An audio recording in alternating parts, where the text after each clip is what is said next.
এই পৃথিবীতে যা কিছু আছে সব কিছুই চলছে নির্দিষ্ট গতিতে।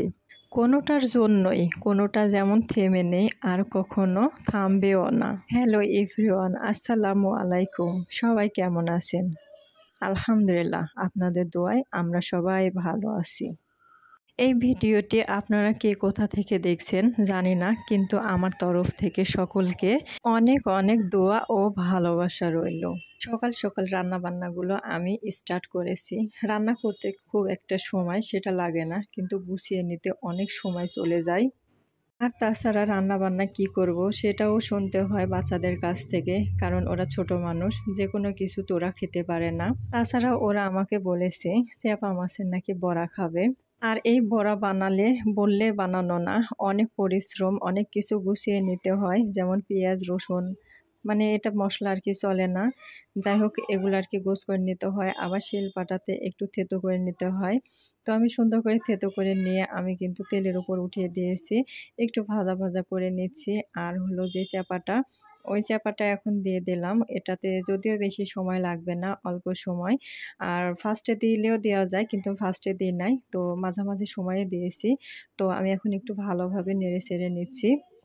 এই বড়াটা খেতে এতই ভালো লাগে, কিন্তু ওই যে কথাটা আছে না, যে যেগুলো ভালো লাগে, ওই ভালো লাগার পিছনে যে কতখানি শ্রম, মানে যে করে সে ভালো জানে।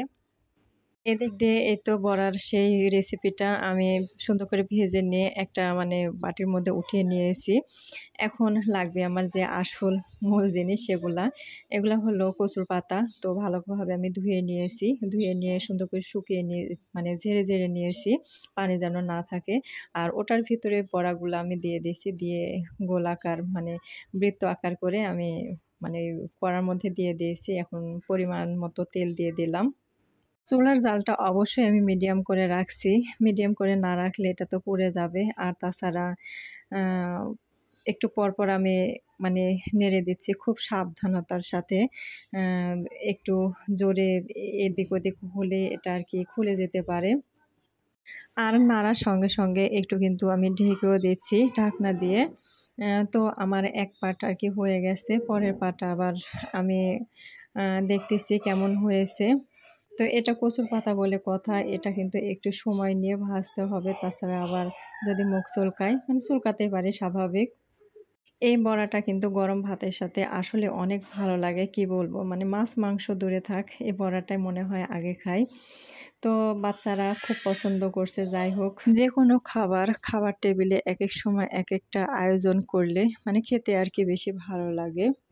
একটু একটু করে আর কি চেষ্টা করি। কথা বলতে বলতে আমি কিন্তু ভিডিওর একেবারে শেষে চলে আসছি। সবাই ভালো থাকেন, সুস্থ থাকেন। আল্লাহ হাফেজ।